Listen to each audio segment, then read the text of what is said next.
Welcome back to the Real South Africa. We're doing a reaction video to one of Phil Scott's videos. Check it out. You go to Cocoon Park, and I don't remember the price. Let's say 200 for foreigners, because that's what y'all call us, 40 for locals.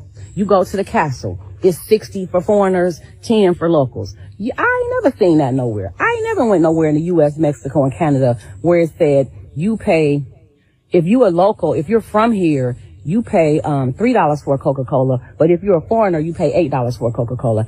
I ain't never seen that nowhere, except Ghana. Nobody in the airport has ever asked me for no money for nothing. I have only seen that in Ghana. But let's talk about the fact that... All right, guys, this is Mark, and this is... Dr. Latasha Blanton. And we are actually happy today. We're doing very well. No, I've been laughing. My bad. Yeah. Make sure she straightens it up. I'm going to get it together. What are we doing today? Well, we're going to do a reaction video. And I'm sorry, guys. We generally don't do reaction videos. We only really react to some of the stuff that we see on the African Diaspora News Channel. Because obviously we know those guys, and a lot of the things that they say is like spot on with what we think and what we have already came up with ourselves. Yeah. So I think it's pretty good to hear it. No, it's good to hear it. It's good to have somebody say the thing that you're thinking. And it's just nice to know that what is being said is actually, it covers a multitude of things. Yeah, we actually see a lot of I'm going to play the video, obviously. I want you guys to watch it in its entirety, because Phil kind of breaks it down, and it talks about, well, the first part of it, it's about the year of the return back in 2019. Yeah, to Ghana. Yeah, and how so many people felt that, hey, I'm leaving America, I'm moving to Ghana, that's it, and so forth and so forth. And yes, that did happen. I think a lot of people, because we was here. We were here when it was happening, and obviously people were like, "Why are you guys moving to South Africa when everybody's going to Ghana?" But there's a lot of people that went to Ghana, and obviously the video that you guys are going to see is going to talk about that, and we just see the similarities and people, moving without thinking, and that's what this video is about. And we just have some opinions about those things, as well as some facts about how you can avoid those types of traps when considering, moving to another country. Yeah, it's a big deal. Keep in mind, it's a whole nother country. I know a lot of people have never even been outside the United States, let alone try to move in. And sometimes we think the whole world is kind of like America in some ways, but you'll find out, especially even, moving to South America, is probably there's some difficulties there. They require you to have a visa. Basically, they just have to be able to account for you. Yes. And then they have a legal way of doing it. So everywhere has an immigration process. And the funny part about it is that in our journey, and obviously we are the Real South Africa, we ran across a lot of people, especially early on, even just not so long ago, that was like, oh, well, we're having conversation and they're talking about moving to South Africa. So then we asked, well, have you been? Because at this point, we're assuming that they've been. No, back up. Oh, okay. You gotta ask them, do you have a passport? Oh, yeah. You gotta ask them if they have a passport. And some of them say no, but they want to move. Yeah. So that's already like a whole thought process that went completely left field. But you can continue. And then you're talking then they don't realize they're talking to someone that's actually moved, successfully to South Africa. And so when I'm trying to explain to them, hey, you got all this time, use this time to get a relationship with South Africa, meaning starting to understand how the people work, how government works, how everything works. You got all this time. And because that's what we did. We did it a lot. And you'll hear Phil reference in the video how many times we came back and how we traveled for 8 full years. Years. But in those 8 years, it was about building a relationship. It was about, making connections. It was about networking. It was about getting to know the people, getting to know South Africa. And I think, when people try to say they want to move to the continent, they think it's homogenous. Yeah. And you understand that there's 54 different countries here, and each country has their own rules, their own laws, their own regulations. So what you cannot do is assume that they're going to make concessions for you just because you're American. And that's something that we tell the people that travel with us: check your American at the door, because it's a whole nother country. It is. If you bring your American through the door, trust me, this country will check you. Well, not in a bad way. I think they have a very liberal policy, probably more than most. I mean, a lot of us from the U.S., we flip the TV on, we hear all this immigration stuff. It has nothing to do with us, so we turn it off, or we don't really pay any attention. But I promise you, I bet there's a bunch of rumors going on there about how to come to America, and there are people just telling stories, or people that are not responsible enough to say, hey, let me not put out bad information, and they do it anyway because for whatever reason, I don't know why. But you got to understand, especially for us here in South Africa, this isn't Ghana, this isn't Tanzania, this ain't the Gambia, this ain't Rwanda, this ain't none of those countries. This is South Africa, and as long as you understand that, then you're doing well. Keep in mind that as this is a sovereign nation, and they got to protect their people, protect their borders, no different than the United States, and so forth, and on and on and on. They have an immigration law. Yeah. They got a whole thing, and you can find it online. It's the Immigration Act of 2002. I've read it a few times, back and forth, probably more than enough. I was gonna say more than a few times. Because I wanted to know what it was going to take for me to actually immigrate into this country. So now, I did say back in 2012 that actually 2010 when we came, but eventually around 2013, 2014, we kind of knew we wanted to live here. Yeah, but at that time, there were no YouTubers. There was nobody talking about moving here. It was crazy. It was no one. We really didn't even, there was only like a few Black Americans that were actually living here. We kind of like touched base with them, but they weren't offering like any real. No, they were living their lives. They were doing their thing. And we find that interesting that, that when they were living here and we came, they didn't stop their lives for us because they had established their life here. So it's kind of ironic sometimes that when we do have people that may not use our services that come in and want to say, hey, we want to meet you guys, it's a little off-putting because we're actually... what happens is I'm going to just tell you what happens. And, no different than Phil's group came. We contacted each other. We set it up. We had a proper, scenario. And most of the people, because we are a tourism company, believe it or not, we are proper business people. We were that years before we moved here. So for us to operate as a business is very easy for us. It's kind of like our normal speak. So, and what was I going to say? So what happens is people, they go to our website, they book, we give them amazing services, things are happening for them. Now they're having a proper experience here in South Africa. They're like, this is exactly what you guys said.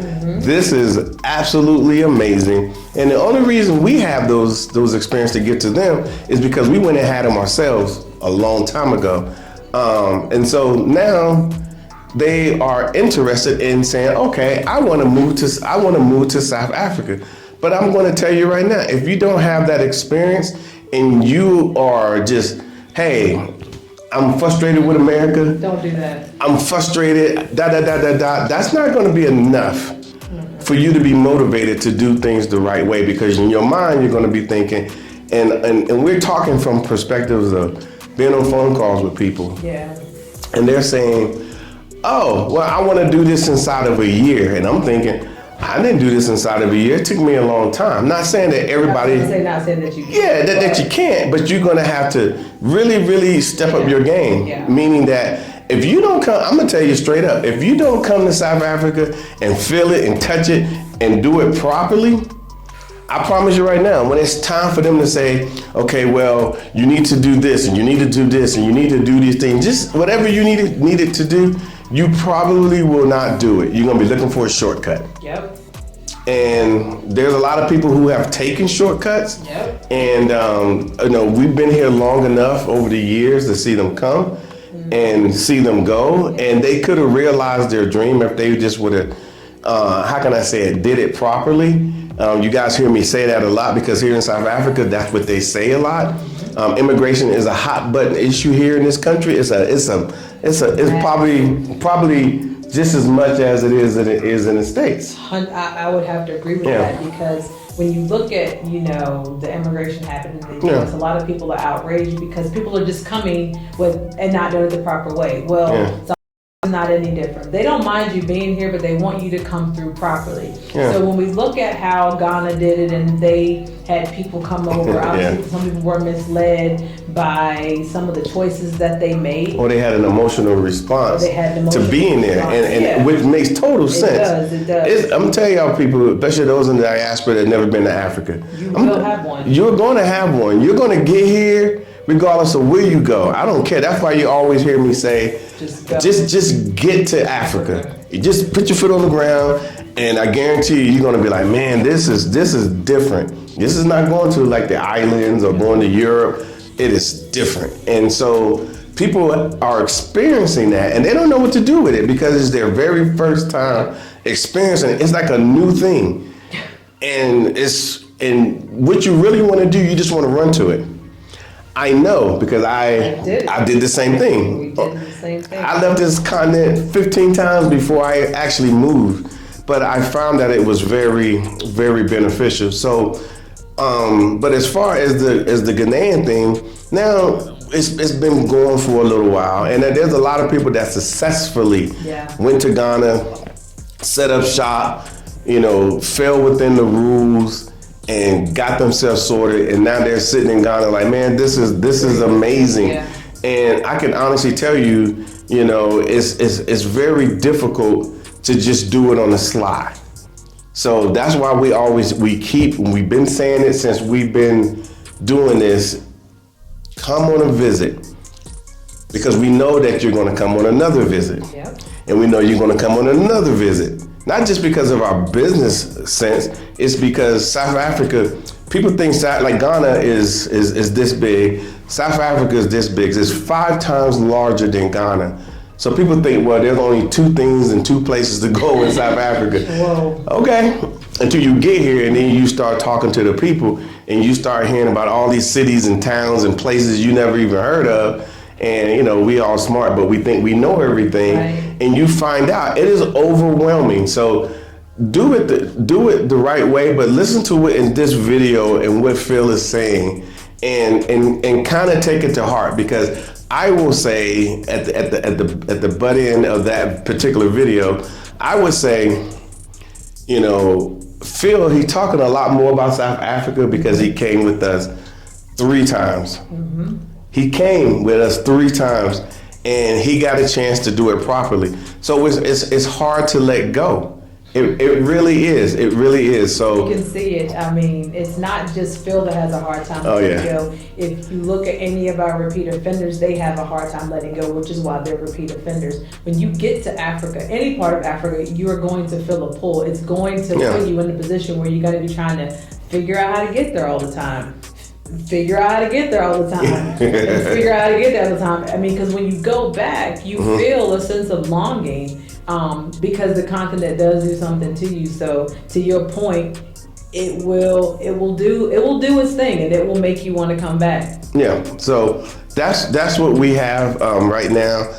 We hope everyone has an opportunity to come. We was listening to somebody just recently on a whole nother broadcast said that there's things look a little different to them. So when they go back home, they're like, okay, but use the amount of time you have. Like, for example, we got people that are retiring and they know they're retiring in 5 years, 6 years, 7 years. You could take another vacation to the islands or whatever, or go to Vegas one more time. That's fine.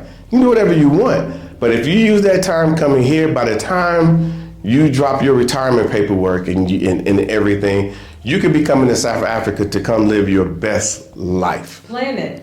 It's like you it's a plan plan. your cruises, just like you plan your vacation. Just plan a trip to South Africa. Plan a trip to Africa. It's the same process. I promise. It's not any different. Just plan it. Yeah, and they give you this visitor's visa or tourist visa, however you want to call it.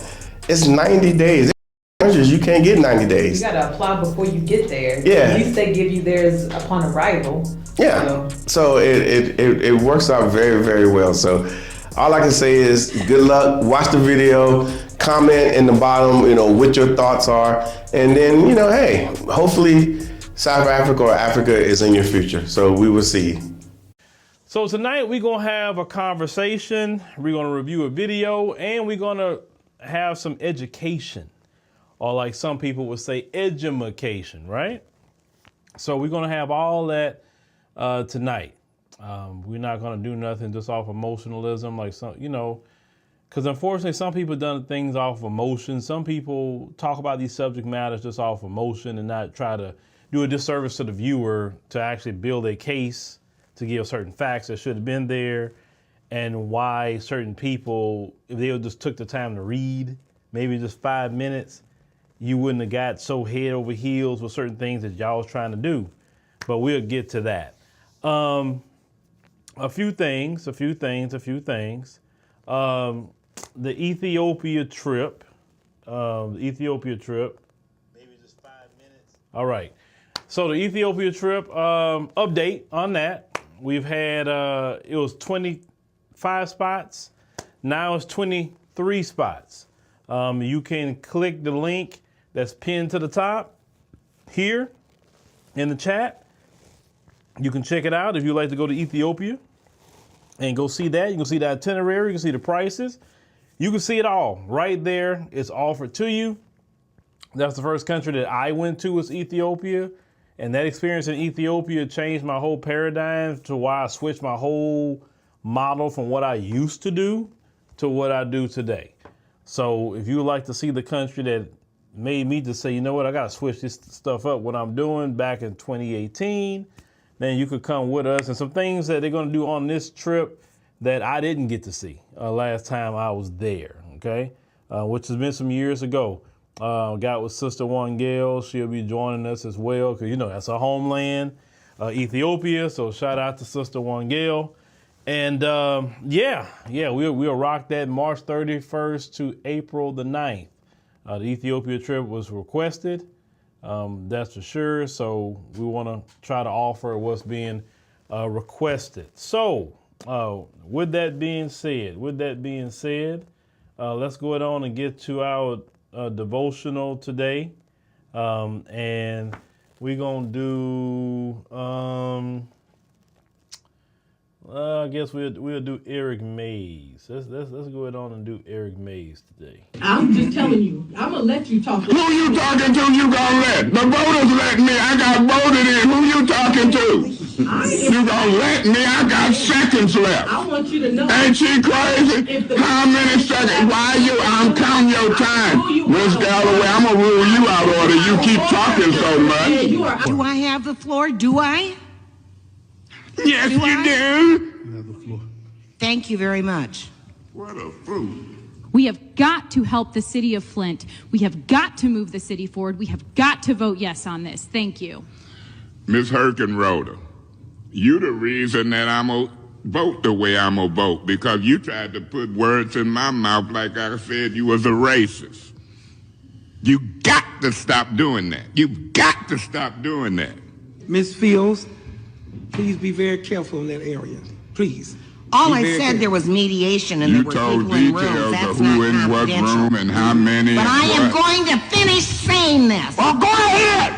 That's fine. Do you? It shouldn't be fine. We got folks sitting in business, and I wouldn't care if you was the chair, the sofa, the TV. Point of information, Madam Chair. What's your point?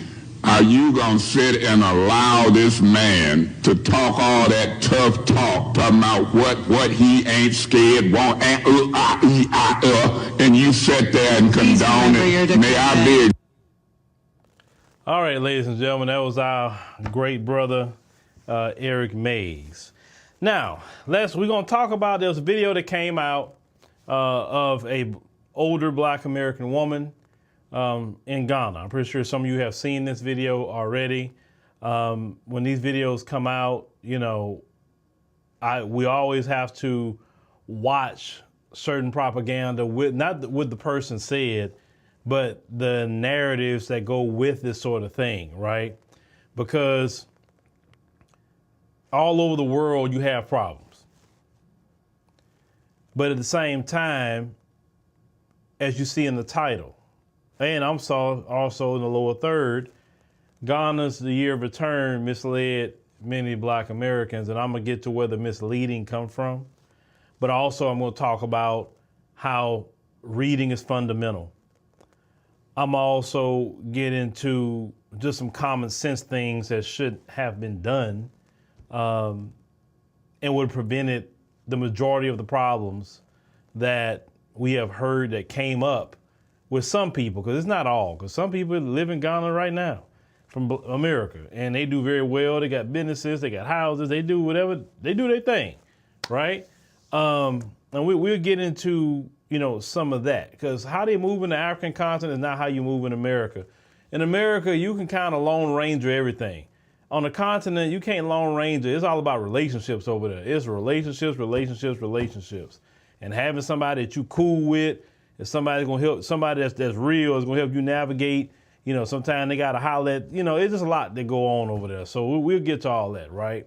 So let's get to the year of return itself. Yeah. He said there's like 400 million diasporans that live out, obviously that the definition of living off the continent. But he says everybody should go. Okay, so this is true. The year of return website. I could tell you that it isn't. It isn't. No, it's true. Yeah, it's very true. There's a lot of people, but once they get here, things look a little different to them. So when they go back home, they're like, okay, but use the amount of time you have. Like, for example, we got people that are retiring and they know they're retiring in 5 years, 6 years, 7 years. You can take another vacation to the islands or whatever, and or go to Vegas one more time. That's fine. You can do whatever you want. But if you use that time coming here, by the time you drop your retirement paperwork and everything, you could be coming to South Africa to come live your best life. Plan it. It's a plan. Your vacation, just plan a trip to South Africa, plan a trip to Africa. So they said it was a major landmark, spiritual and birthright journey. Yeah, and they give you this visitor's visa or tourist visa, however you want to call it. It's 90 days. There's a lot of countries you can't get 90 days. You gotta apply before you get there. Yeah. At least they give you theirs upon arrival. Yeah. So it works out very, very well. So all I can say is good luck. Watch the video. Comment in the bottom, what your thoughts are, and then hey, hopefully South Africa or Africa is in your future. So we will see. While August 2019 marks 400 years since enslaved Africans arrived in the United States, the year of return, Ghana 2019, celebrates the cumulative resilience of all the victims of the transatlantic slave trade, who were scattered and displaced throughout the world in North America, South America, the Caribbean, Europe, and Asia. Now, some people could say, well, language in here saying inviting the global African family home and abroad and talking about all of this, you're telling us, think about the title, the year of return. We're going to return back to our original place, right? They say in Ghana. What really made more people look more the year of return or go to Ghana was what happened in 2020 that made a lot of Black Americans very sick to their stomach. What happened? George Floyd. There were a lot of Black Americans I've met in the African continent that said they're actually there now when I met them because of George Floyd, because they were so sickened at what happened to George Floyd. They did not want to be in this country anymore because of the vile and evil thing that happened to George Floyd. So a lot of people went to Ghana, okay, at that time period. So we got to just paint the picture, okay?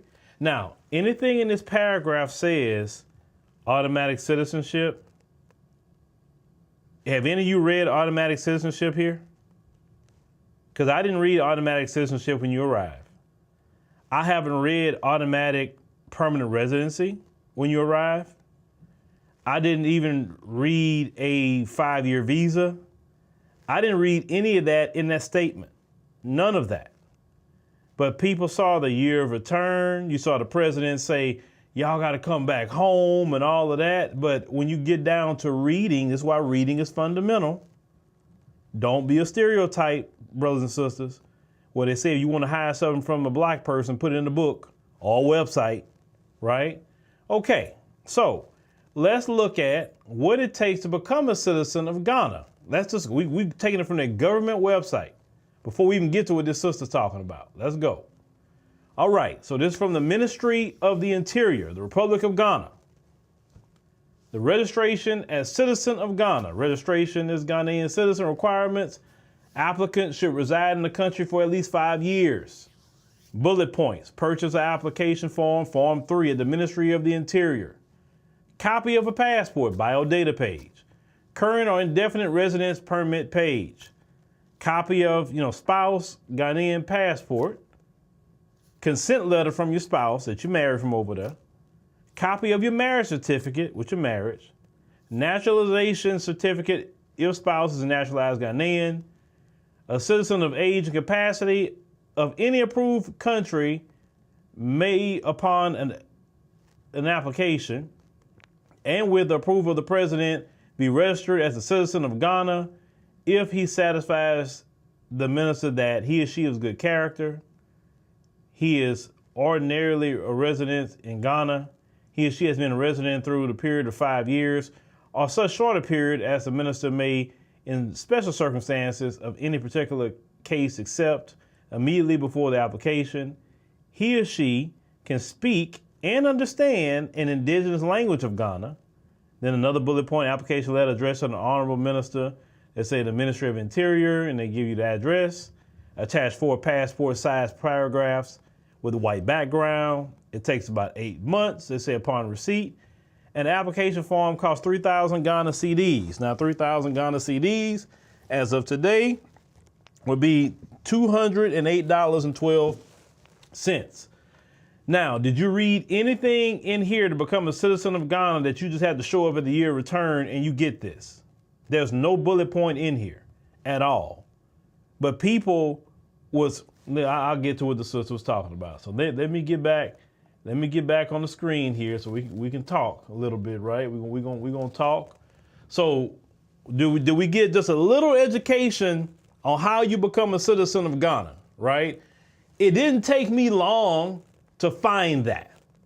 It was a simple Google search on how you can become a citizen of Ghana.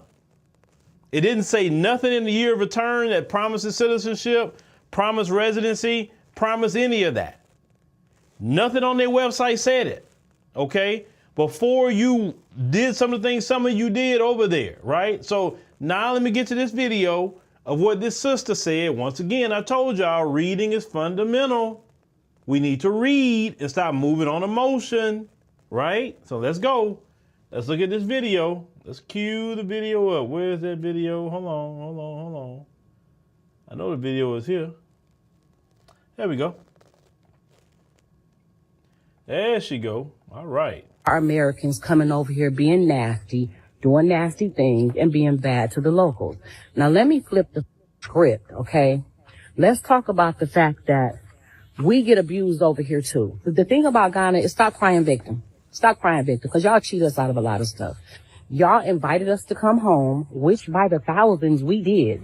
We came running to Ghana. People sold their homes, moved out of their apartments, sold everything. Some people packed up containers and moved over here just to get over here and realize this is not our home. Y'all.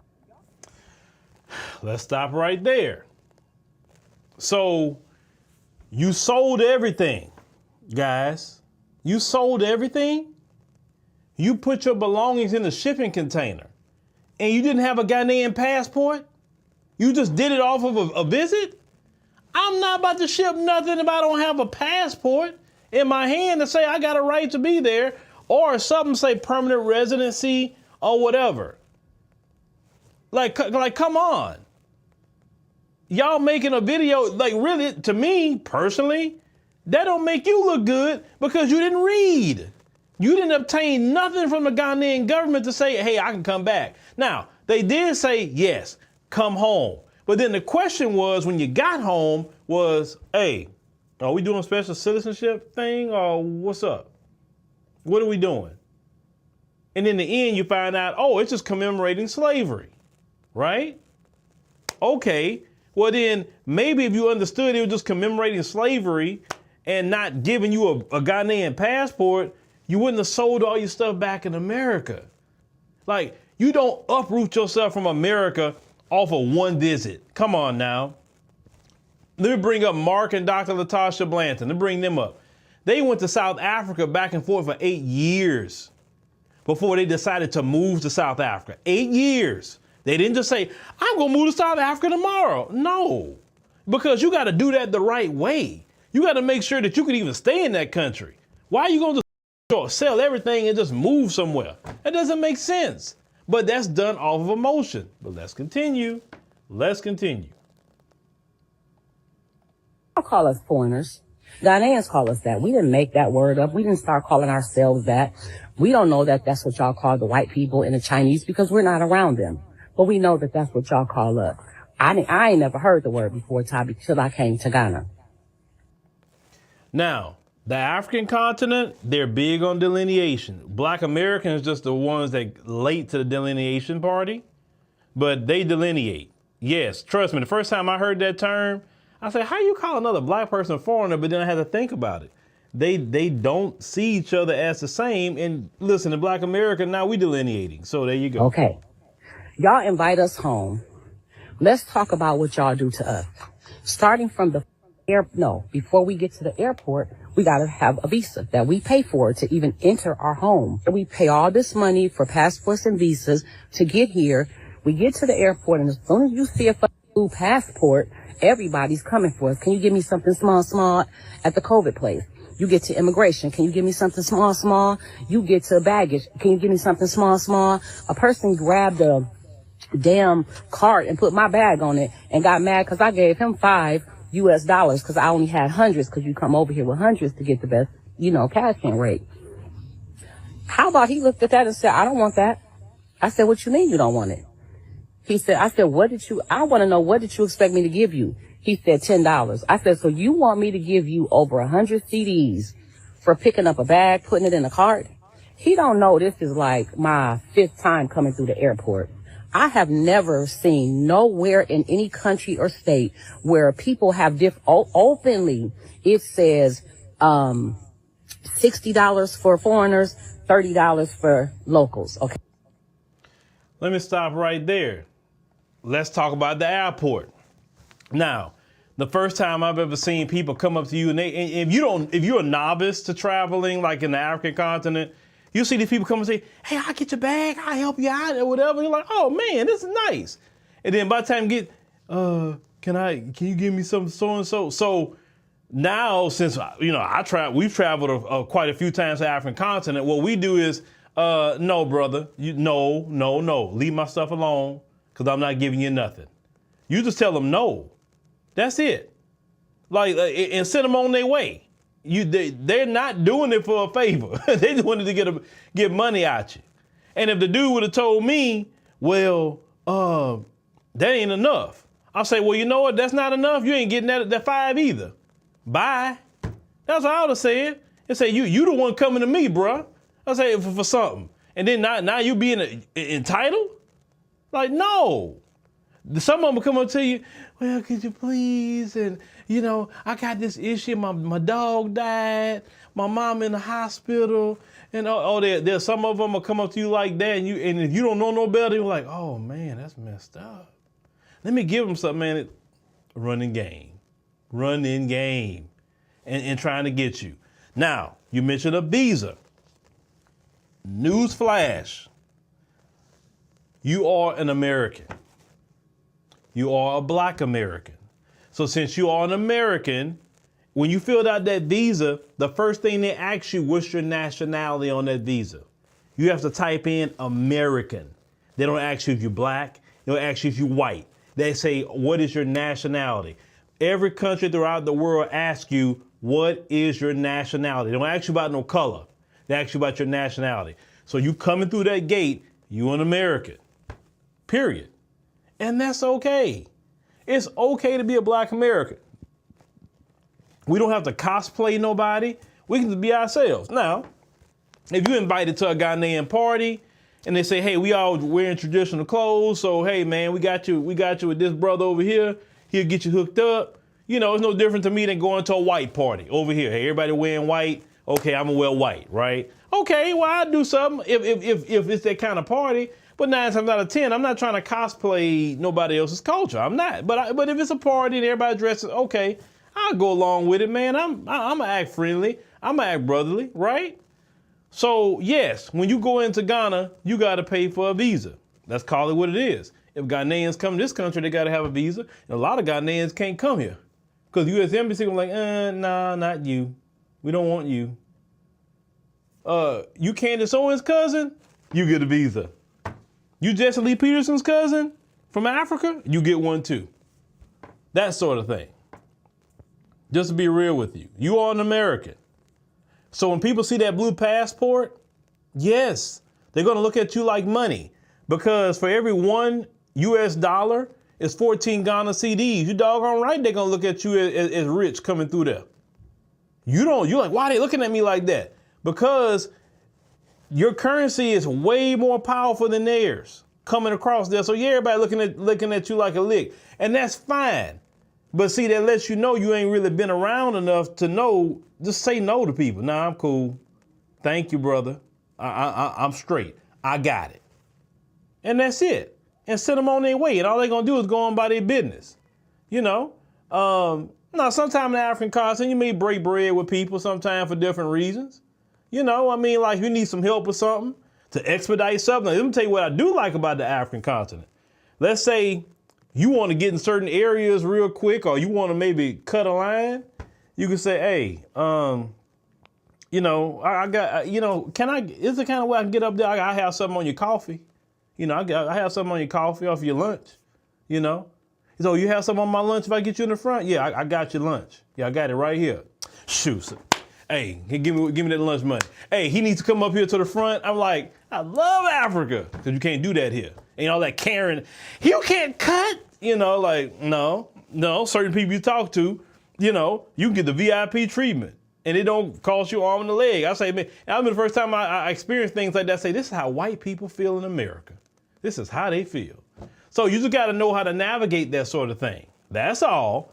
But y'all went out there wide, your nose wide open, not paying attention to nothing, thinking everybody the same or like they are here in America. You in a whole different country. They move different. Now let me get to that price thing she's talking about too. So let me get back to that. Okay, you go to Cocoon Park, and I don't remember the price. Let's say $200 for foreigners, because that's what y'all call us. 40 for locals. You go to the castle. It's 60 for foreigners, 10 for locals. I ain't never seen that nowhere. I ain't never went nowhere in the U.S., Mexico, and Canada where it said you pay, if you a local, if you're from here, you pay $3 for a Coca-Cola, but if you're a foreigner, you pay $8 for a Coca-Cola. I ain't never seen that nowhere except Ghana. Nobody in the airport has ever asked me for no money for nothing. I have only seen that in Ghana. Now let's talk about the fact that. Let me stop right there. Let's address the pricing. Okay. I have never seen that either. I'll be honest with you. And even other African countries that I've been to, I never see that. That may be a Ghana thing. Now, me personally, and I know people from Ghana watch, and even I've talked to ministers from Ghana that watch. Ministers, let me say something. Y'all need to stop that. Y'all need to stop. Because it makes your visitors feel like you're trying to run their pockets. Okay, listen. Tourism helps the locals. Tourism, you know, people buy, you know, souvenirs from Ghanaians and all of that. And I know the local Ghanaians are not in control of a lot of that. But come on, y'all. And then let's call it what it is. When it comes to Elmina Castle, the diaspora should go for free. They should. I don't think you should be charging a diaspora for Elmina Castle. Sorry, you shouldn't be doing that. I think the government should, pay for the upkeep of that.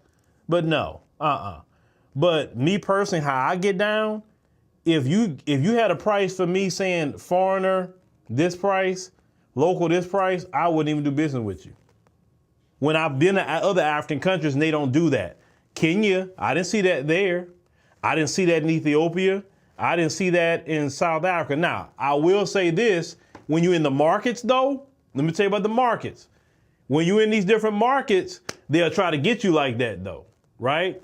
So this is the key. If you're a Black American, never been, when you go to their markets, whatever price they tell you, cut it by 50%. And tell them that. So if they tell you 100 CDs, I'll pay 50. No more than that. Oh, well, I can't do that. Okay. Bye. Well, hold on. How about this? How about that? They try to negotiate with you then, because if you don't know the negotiate, you got to negotiate with them. That's the way it works. Or they going to get you every time because you got it. So they trying to get it out you. That's the way it works. So whatever price they give you, I'm talking about in the markets, not the store, cut it by 50%, you're good, okay? So yeah, do it like that. You say they treat women different too? Yeah, in the African continent, it ain't no mouth. A woman in America can have all the mouth she wants to, like all that black men ain't crap. You go tell that to the brothers on the continent. And you think Ike Turner and Diddy was bad, but let's get back to it. Y'all welcomed us home and how this process looks to me. According to y'all, the ones of us that were stolen, so let's talk about the process of coming home. We got stolen from our mother, our birth mother and father. 20 years later, we're probably 26 years old now. Our mother finds us and she said, baby, y'all come home. I miss you. Come back home. Get out them streets where they don't love you at and come home. So we drive, take a taxi, however we get to our mother's address, we get there. But before she let us come through the door, she says, oh, welcome home. But before you come in, can you pay me $300 to enter the door? That's the visa to come home. Yes, because you're an American, they treat you as such. So yeah, I believe it. Gonna lie. I mean, especially when you can go to some African nations for free, like South Africa. You can go to visa free South Africa. So, okay, we happy to be home. So we paid $300 to our mother to step foot in her house because we're excited to be home to the motherland, okay? We get in there and now it's dinner time. And she has plates on the table for the kids that grew up in the house. And she has a plate on the table for me and my sister who was stolen years ago. And she says, oh, my daughters, because you didn't grow up here, my children get to eat free that grew up here, but because you were stolen and you're just coming back, I have to charge you $20 for a plate.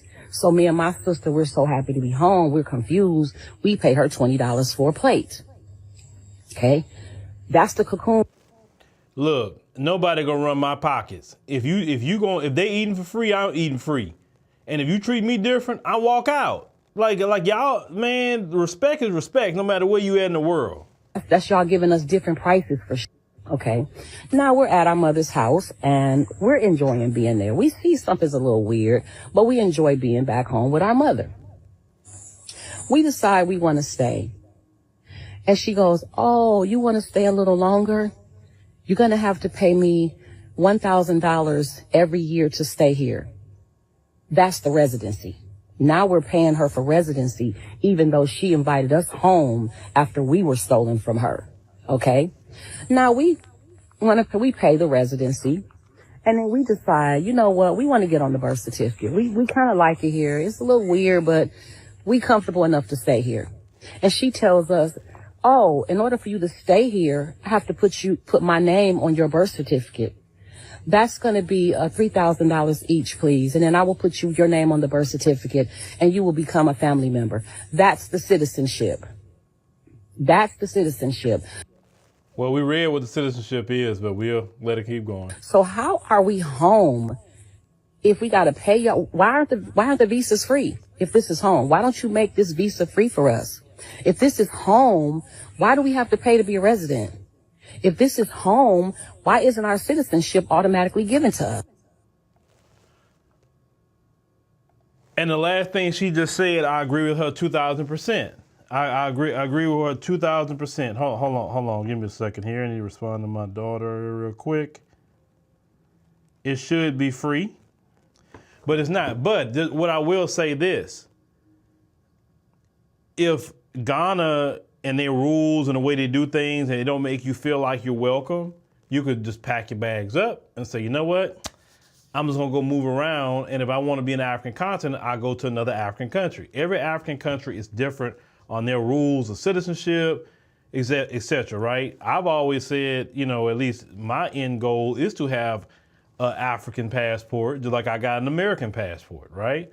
Okay, I've seen Elaine how to do it, and I'm gonna work on that. But you have to choose what is good for you. And if it's not good for you, and it don't work out for you, listen, some places you just visit. You don't have to up and move anywhere. Like, listen, reality speaking, America will always be our home, just realistically. Even if you go and you got the greatest situation in the continent, you still gonna say, man, I need to go see my people in America. Because look, let's call it what it is. I love my distant cousins. I do. I have a great time with them. I get respect from them. We laugh, we joke. It's great. But it is nothing like Black America. Prime example, when I just came back from South Africa and I went to, finally got to Atlanta. And me and Brother Sharif, we wanted to get something to eat. We was hungry. So we went to this little spot that do like little wraps and stuff like that. And as soon as we got up there, I just seen the brother and sister just straight roasting each other, cussing each other out. And it was just so funny. And it was the funniest thing ever. And I just told them, I said, boy, you know what? I just love Black America. I really do. It ain't nothing like us. It really not. You know, so Black Americans are our ethnic group. America, we built it. We fought for it. We labored. We passed away here. Our blood literally in the soil here. So America will always be our home. You can have multiple homes though. You can say, hey, America is my home, but hey, if I want a spot in Kenya, if I want a spot in South Africa, if I want a spot in Namibia, if I want a spot here, there, you can do that, right? Or if I want a spot in like, let me shout out Suriname, right? Cause they be hitting me up like, hey brother, don't be forgetting we down here. This is a Black country, and it's not gonna take you that long to come down here to Suriname. And I'm like, you know, I do need to get down there with y'all in Suriname. I really do. Actually, I was thinking about that before Ethiopia, but it just wasn't available. But that's fine. We're gonna go revisit Ethiopia. Maybe we think about that next time. But America's our home. Okay, if and like I say, and it's a big if for you as an individual, if Ghana isn't conducive for you, then it's okay to visit Ghana, have a good time, and come on back to America. Like, y'all literally uprooted your whole life. You never been to Ghana like that. You never had malaria before. The majority of you have never had malaria. I live in a mosquito area and I've never had malaria, right? Brother Stanley, who one of my main editors that live in Accra, Ghana. That brother, you know, every person I know that stay in West Africa come down with malaria. And boy, they be down bad with it. I remember Royda one time, Royda Ure in Liberia. I was talking to her. I was like, Royda, what happened to you? Man, she laid up. Oh, I got malaria. I said, oh man. You know, and you know, a lot of people have died from malaria. A lot of people have died from malaria. So malaria not no joke, man. It's not. You know, so a lot of you went to Ghana. You didn't even stay on a 90-day visa. You went for a week, 2 weeks, whatever. And then you heard the year of return and, oh, now I'm about to sell everything. And I'm pretty sure your family was like, you gonna sell everything and move? You sure about that? Oh, you just hating on me. I'm not hating. I'm just trying to say, you just went one time. You stayed 2 weeks and they gonna move your whole life. And then another mistake a lot of them was making, they will quit their job in America, go to Ghana looking for a job. And Ghanaians have a hard time finding a job. And if you do find a job, it's not going to pay what you was getting in America, but that's not doing your homework. Because doing your homework is keep your American job, hopefully remote. If you decide to move to Ghana, then you have the American dollar over there, right? And then you can live very good in Ghana. It's a process. A lot of them wasn't even staying on a 90-day visa in Ghana. They was up and leaving. Like, bruh, could you at least go, like, stay 90 days over there to see if you really can hack it? A lot of them wasn't doing that. They was uprooting their lives, and then they go over there and try to get land. Let's talk about that. Ooh, that's a comment I wanted to respond to. Before we get to land, let me make sure I write down land so I don't forget anything. Hold on. Land. All right. This comment, this MC Lotto TV, since you want to talk, who sponsors you, Phil? Well, obviously you don't sponsor me, obviously. It said, how much Ghana paying you? So educating the people on the process of how to become a citizen in Ghana, not getting on here just running off of emotionalism and actually showing how the year of return never said you can get a citizenship, showing the process if you want one, basically a citizenship in Ghana, if you want one, how to get that. The easiest way to get a citizenship is go marry your lady, fella. Or, you know, now women, you can marry a guy, but the only issue about marrying a guy is a lot different because women are looking for resources, men are not. So it's a little easier for a man to go overseas to get married than a woman, because a woman, let's say a Black American woman that got her business straight, she automatically gonna come in there with an advantage. And unfortunately, what a lot of African women have said, in particular, some of them men over there don't like the woman to do, you know, have any kind of say-so control and will go upside your head even if they ain't got a job. And I've been told that from just about every African country. I was told in Kenya one time, if they go upside your head, if you ain't got no bruises on you, you can't prove it, then he ain't going to jail. I say, wow, really? You know, I mean, so women, you take more of a, just realistically, you take more of a risk trying to go over there. So I'm going to get me a man. Okay. Now, maybe if you get a rich one, you good. But we talking about standard every day. It's a little easier for a man to go over there and get a woman than vice versa, right? But why Ghana got to pay me to just read a website? Why?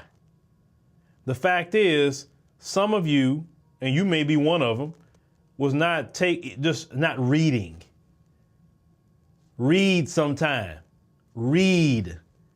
You know what I tell my child, my 9-year-old, when she just asks me questions? I say, hey, I want you to go look that up and you come read, you come tell me what it says. You come tell me. I don't even let my 9-year-old just lean on me for information because I want her to have the ability to know how to look for information and read. Reading don't bite. Because some of you, let's go there. You know how we talk about the folks and about the baths? Well, that's how some of you feel about reading. You don't want to read. Now, you'll read a post of 50 Cent on Instagram clowning Diddy. You'll read that. You may read a comment, but actually go and read something constructive. Some of you won't do it.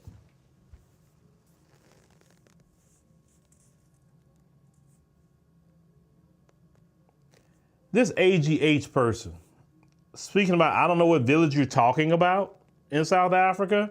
I've never been there and I'm not going. Every place I've been to in South Africa been fly. Every spot I've been to in South Africa been fly.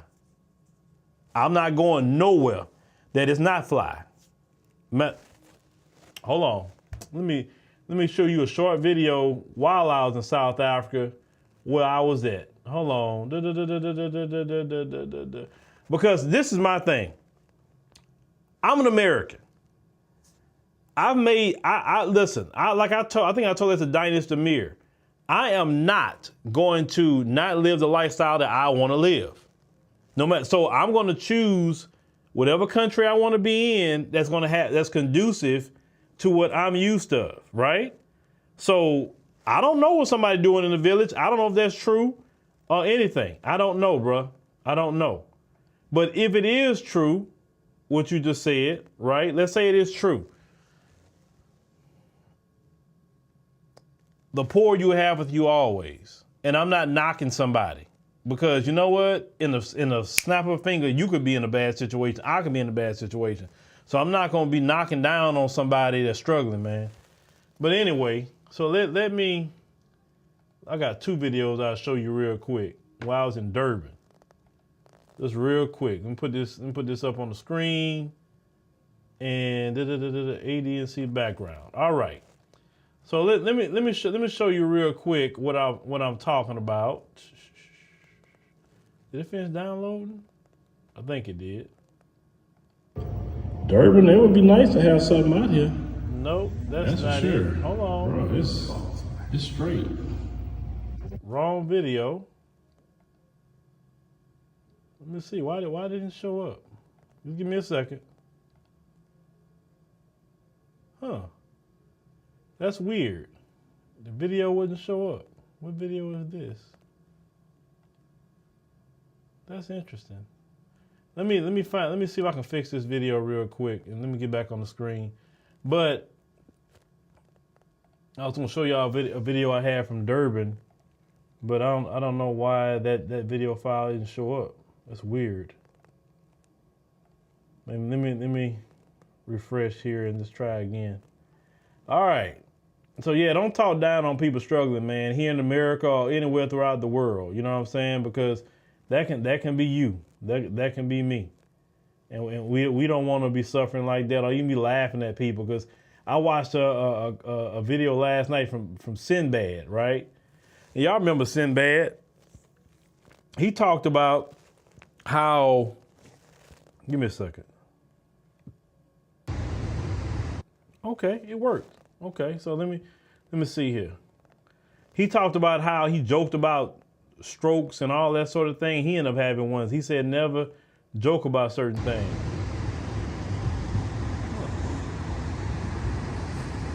I don't know why it's not showing up on my screen. It's an MP4.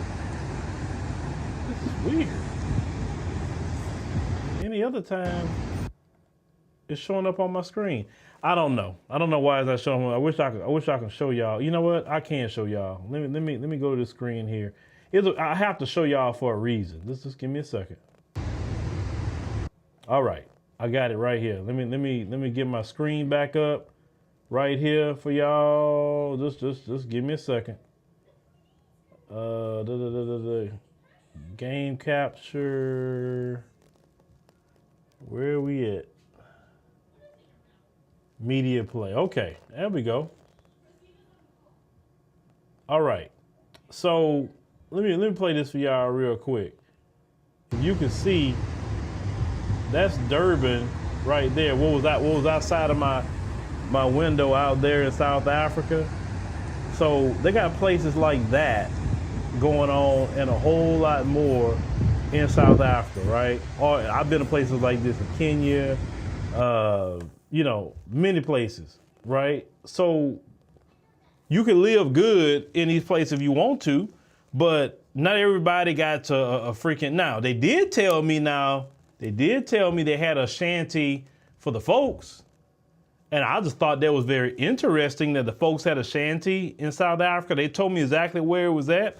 Now, I'm just curious why they got a shanty in South Africa. I'm curious because they had apartheid. So they had a head start over black people in South Africa.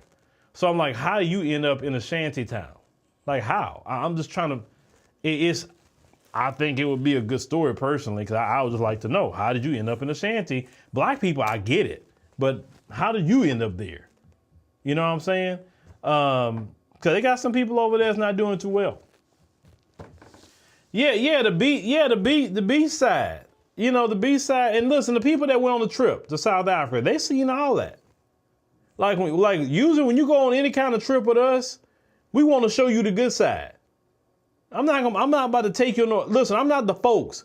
I'm not trying to be the new Sally Struthers and say, I guess today, for $2 a day, we can feed these children. No, I'm not going to take you to Sally Struthers. No. Now somebody else can do that, or like people like Dynas Demir, you want to go to the village, Dynas Demir is the guy for you. Now, I know we went to the village with the Zulus, for a ceremony and stuff like that, which was cool, but I'm not going to be the one to say, I'm staying in the village. That's just not me. I'm not going to be something I'm not. You know what I'm saying? So you want a village tour, I tell everybody, go holler at Dynas Demir. He's the man for you. He would definitely take you to the village. Vanessa, let me show you something else, Vanessa. Speaking about that, Vanessa, where's this other, hold on. Durban, they would be. All right. So Vanessa, let me show you something else. Let me put it up on the screen. This is also right across the way, that place I was staying, Vanessa. Where'd it go? All right, give me a second, Vanessa. I got you. Let me show you something real quick so you can see. And that mall area right there where we were at, this mall area was fly. So let me show you real quick. Durban, so that's in Durban too. Now, if you look over there at the bottom, that signature restaurant, like a 5-star restaurant, extremely 5-star, right at the bottom down there, they have a thing called Black. Fly spot. It is a lounge and everything. They got the DJ, they got the hookah, they got some good food, they got the good drinks, they got everything. I used to have something out here. And then this is called the Oceans Mall. So where underneath that sign, Oceans Mall, right underneath that, they got a spot called Tiger's Milk right there. And that's another like lounge, a place like that, real cool laid back spot. In that middle area right there, you see they be putting Lambos and Ferraris around there at night and things like that. That's for sure. So Bro, me and Brother Sharif just kind of just looking at this, and this, like I said, this is all in Durban, right? So with that being said, I mean, you can have a nice life in a continent if you want. They got it. You know what I'm saying? But like me, I'm not about to go through all that stuff that sister talking about that she was dealing with in Ghana, not me. I'll visit. I'll break bread with everybody, and I'm carrying my happy self right on out. That's it.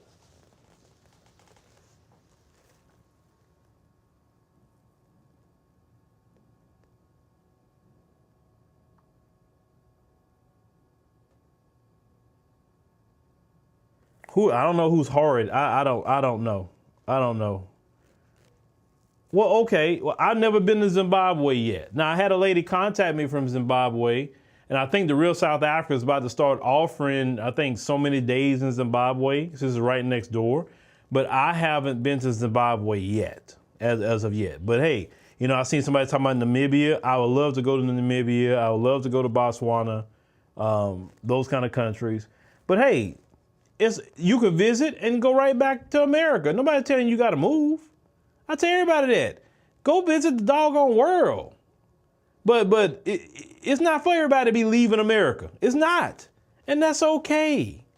Somebody got to stay here. Because listen, not all black folks going to uproot their life and leave. That's not going to happen. So you got to make it work right here in America. You got to. Now, some people that may be in a better financial situation, maybe they're empty nester now. All their kids are grown, so they don't have to be spending as much money worrying about so many things. Maybe they got a retirement.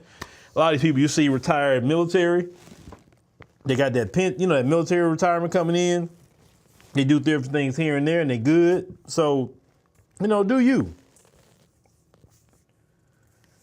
Yeah. So, South Africa, I'm not gonna lie. South Africa has been very nice. Definitely with us. I'm seeing definitely in the area of the ease of doing business is a lot better in certain instances. I would say if you're doing business sometime with Kenya, it's a little difficult.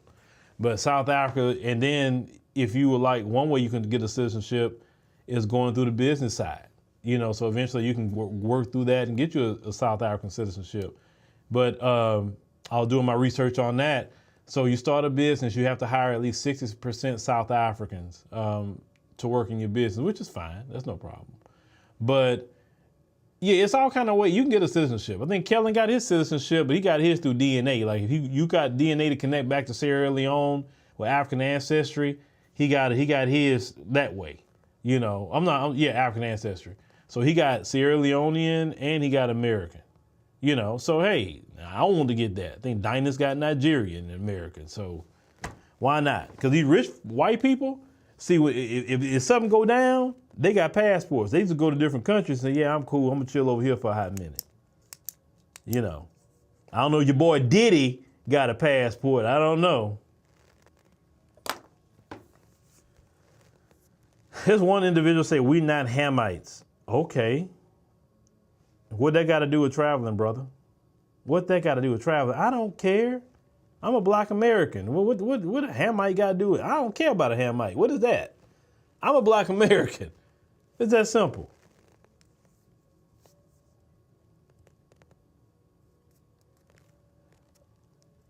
One person says, what's their birth date? I don't know. Go ask them.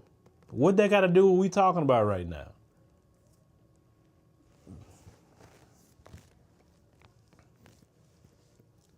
Okay, so you say nurses can get a critical skills residency. Are you talking about South Africa?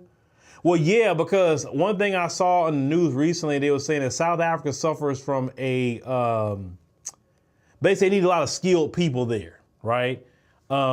Nurses, doctors, teachers, hey, if you're a plumber, if you got some sort of skill, they really want people to come over there. And the young people, I was doing, hearing that their unemployment rate is 46% for young people. The country is 33%, but the young people, 46%. So when they have a job fair, I mean, it is like wraparound lines like back in the day at the food stamp office, back in the day.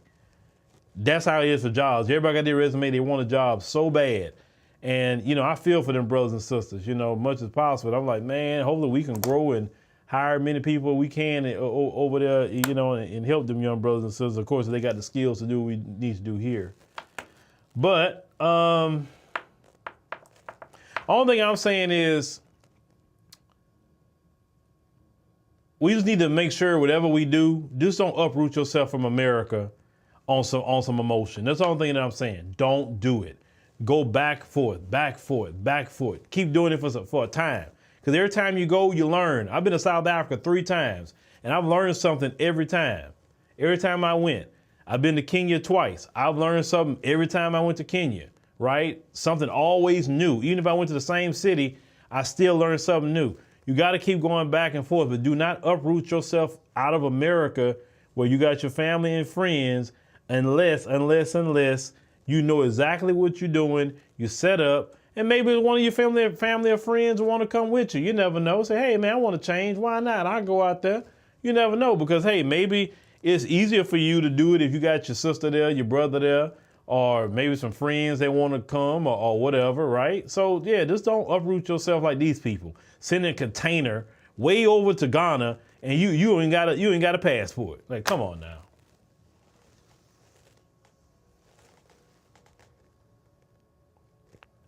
And Beach Material is correct. You do not get a job in Africa. You bring your business over there. You're 100% right. You're 100% right. If you got a business in America, then you got a decent business in America, you successful here in America, take that same business and you can go set it up over there. Where you're going to win over there is labor cost. You could pay them a great salary for their country, a great salary, where they paid very well. And you can get skilled people there. And you can run your business very efficiently. You can. Because you already got the model over here. So let's say you got a successful restaurant, and like I tell people, black Americans, hey, let's say you got a successful soul food restaurant. Man, go put a soul food restaurant in Johannesburg. It's wide open for you over there. Durban, all in places like that. Go put a soul food restaurant. They need one. It's like wide open to go do it for black people. If you're a person that got, talking about you going to do some a Louisiana kitchen or something like that, and you doing all the boudin and the all that stuff you're doing, right? Gumbo and all that, jambalaya. It's wide open for you.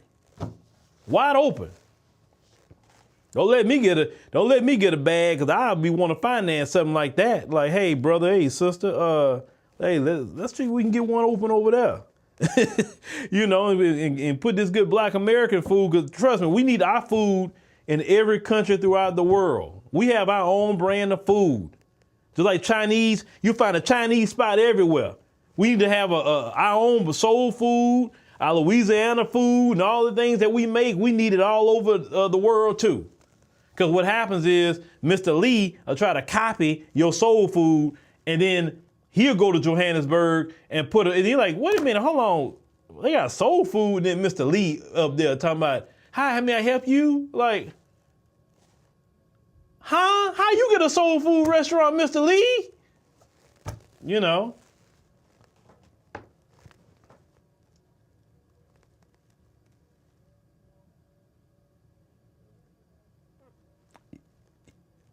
Hey, listen, I'm talking, those who have an ear to hear, let them hear. All right, so let me go ahead and go, ladies and gentlemen. Let me wrap this up. I got to get on some other things. Thank you for joining us here on the live stream. Greatly appreciate it.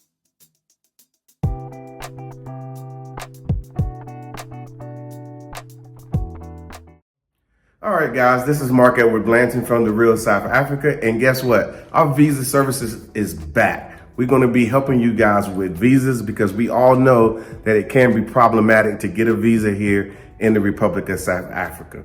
So what we have done, we partnered with a big company that will assist us, and we've checked them out. We recommend that their services are very, very proper. Of course, we go with proper here in the Republic of South Africa, and they can assist you. So if you have questions about, do I qualify for a visa? Then that's when we have our consult. You get a consult with these guys.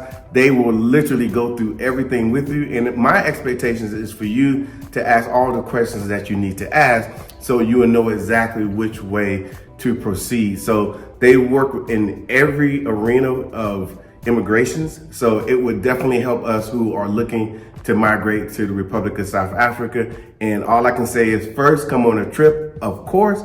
And once you come on a trip, then you will be motivated to do all the work that needs to happen for you guys to come to South Africa properly. So all I can say is, this is a great team. This is a great situation. All I can say is, again, reach out to us at outreach@therealsoutafrica.com. We will respond to you, and then you'll get an email, and then the process has began. Okay, so we will see you guys here properly in sunny South Africa.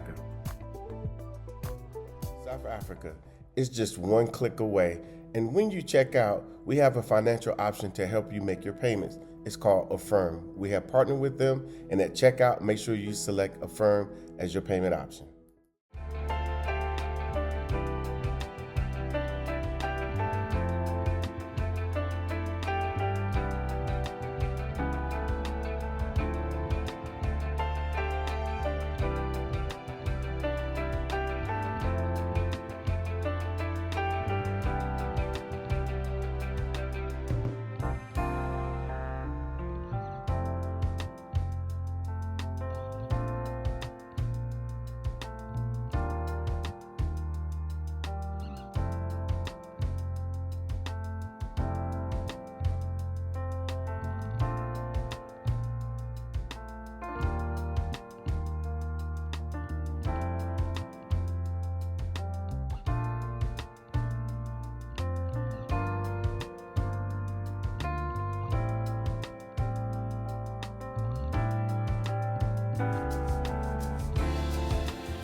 Coming to Johannesburg, Durban, Cape Town, South Africa just got easier, because The Real South Africa has packages that will have you exploring the country just like a professional. So as exciting as it is, as wonderful as it is, all you have to do is reach out on our website, therealsoutafrica.com. This place is absolutely amazing, and we want to see you here in the Republic of South Africa. Thank you so much for spending time with us today. If you like what you saw, please subscribe, and don't forget to hit the notifications button so you don't miss out on all things The Real South Africa. Thanks again.